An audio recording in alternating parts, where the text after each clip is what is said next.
दोस्तों बीजेपी से एक अलग ही लाइन पर नायडू चल रहे हैं। मतलब बीजेपी चाहती कुछ और है, नायडू कर रहे कुछ और है।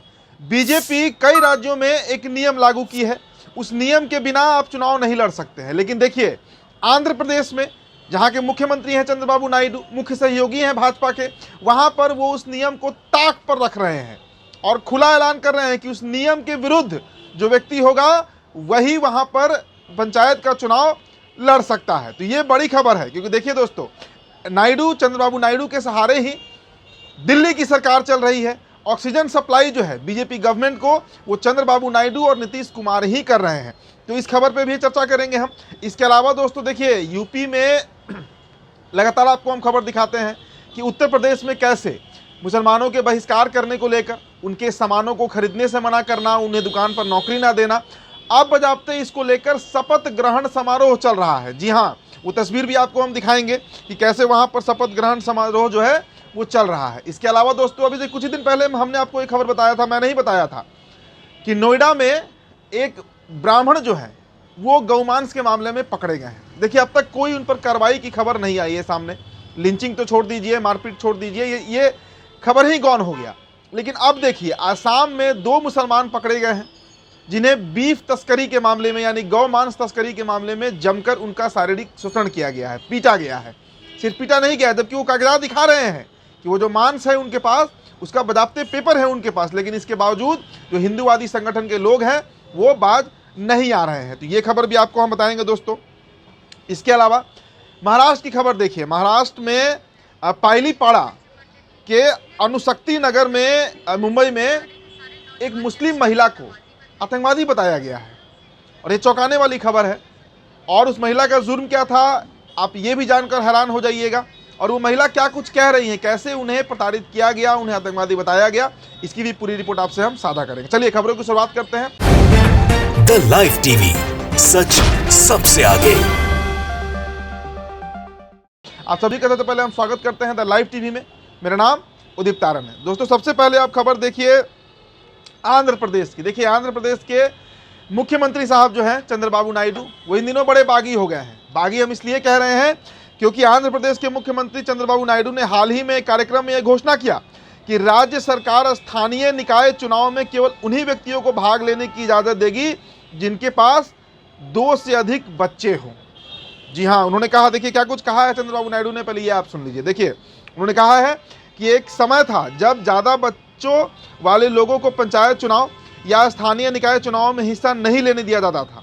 अब मैं कह रहा हूं कि कम बच्चों वाले लोग चुनाव नहीं लड़ सकते।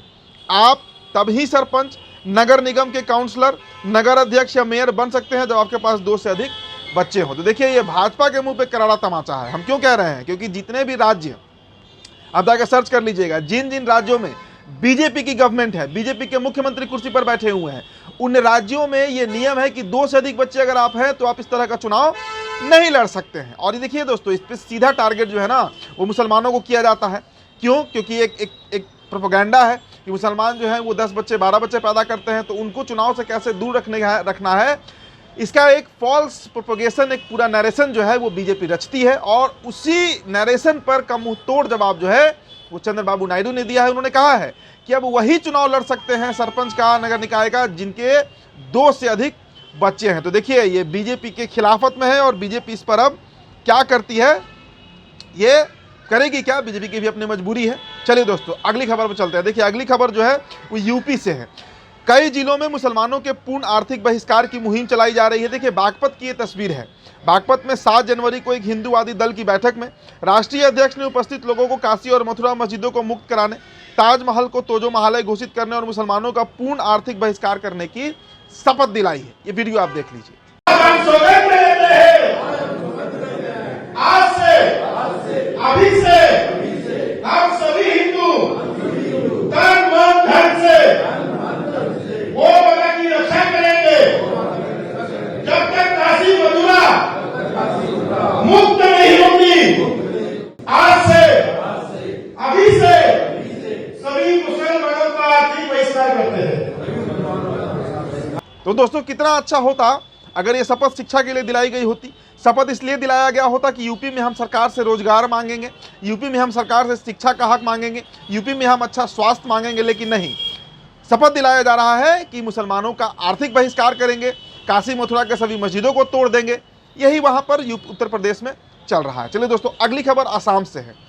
तस्वीर में आप देखिए 2 युवक हैं और वहाँ पर रंगिया में 9 जनवरी को एक हिंदूवादी दल के सदस्यों ने गाय के मांस की तस्करी करने वालों का आरोप लगाते हुए एक पिकअप ट्रक के 2 मुस्लिम ड्राइवरों को शारीरिक रूप से प्रताड़ित किया है।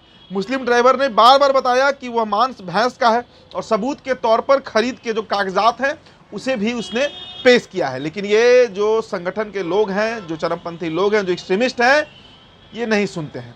छोटा सा एक क्लिप है दोस्तों, आप देखिए।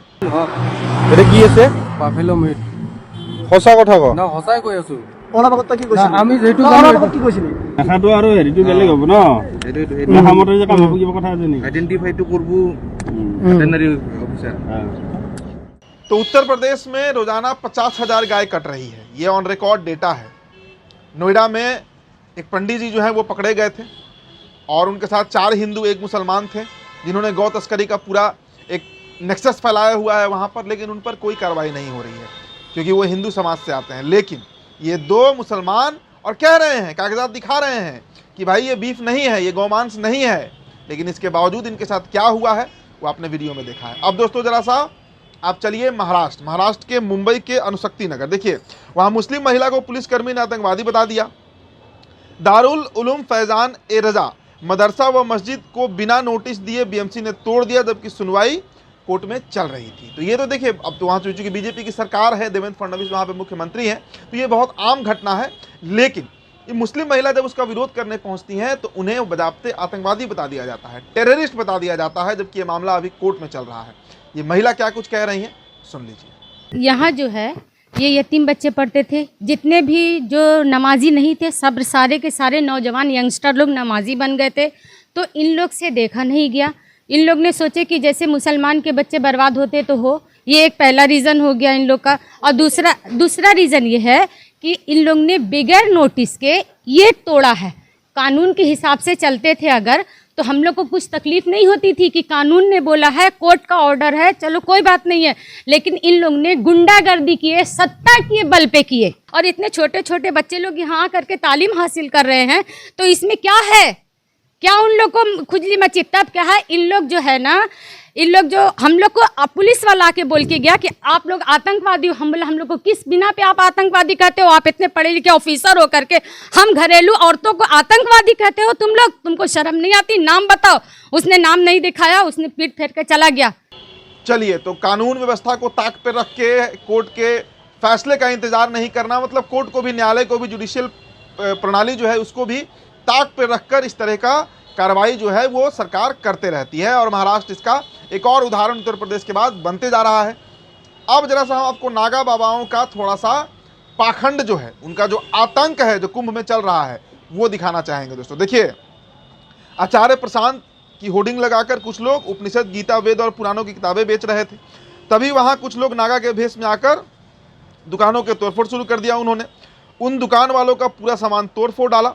और अब ये नागा साधु थे या नागा साधु के भेष में गुंडे, आप इस वीडियो में देखकर समझ सकते हैं। तो ये छोटा सा क्लिप है दोस्तों, आप देखिए कि कैसे जो नागा है, जो नागा साधु हैं, वो आतंक मचा रहे हैं।